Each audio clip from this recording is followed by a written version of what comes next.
Hi guys, අද මං video ගත කරන්න යන්නේ මං රාමෙන් කාපු වීඩියෝ එක. නෑ වැරදුනා. වොයිස් කරන්න යන්නේ රාමෙන් කාපු වීඩියෝ එක.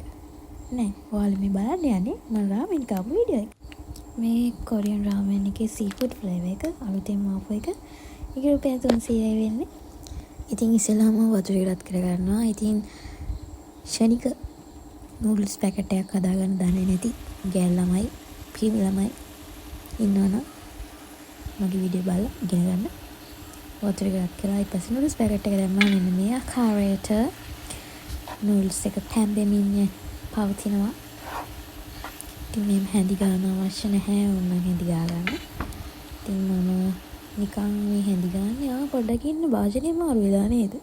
මෙන්න මේ ආකාරයට සෂේ පැකට් 3ක් නූඩල්ස් පැකට් එකේ ඇතුලේ තිබ්බා. ඒකේ තිබ්බේ තෙල් පැකට් එකක්. ඒ වගේම සුදු පාට කුඩු ද්‍රාවණයක් මම දන්නේ නැහැ මොනවද කියලා.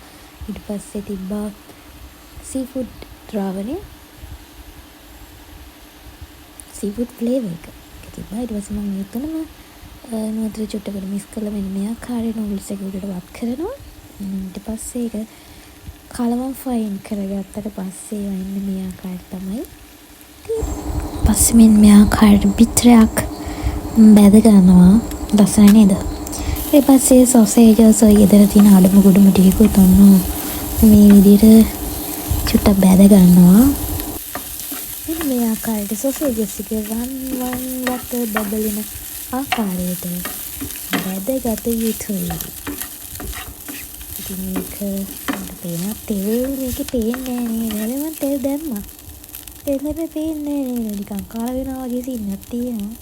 දැන් කරුන්නේ හොඳට විප්පන් දෙන්න. ඉතින් හොඳට හැඳි ගාමි. මෙන්න මේ ආකාරයට මම ඊට පස්සේ බිත්තරේ සොසේජස් ටිකයි ඔක්කොම මික්ස් කරා. ඊට පස්සේ මම ඒ ටික දාගන්නවා මගේ නූඩල්ස් එකට. නූඩල්ස් එකත් මම මේ මගේ නිල් පාට බෝල් එකට දාගන්නවා.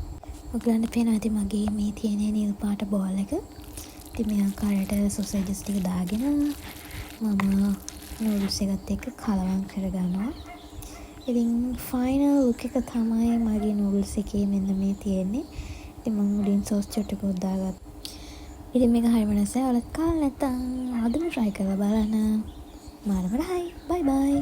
ගිහලා නම් මගේ channel එක subscribe කරලා නැත්තම් දැන්ම ගිහලා subscribe කරන්න. bye.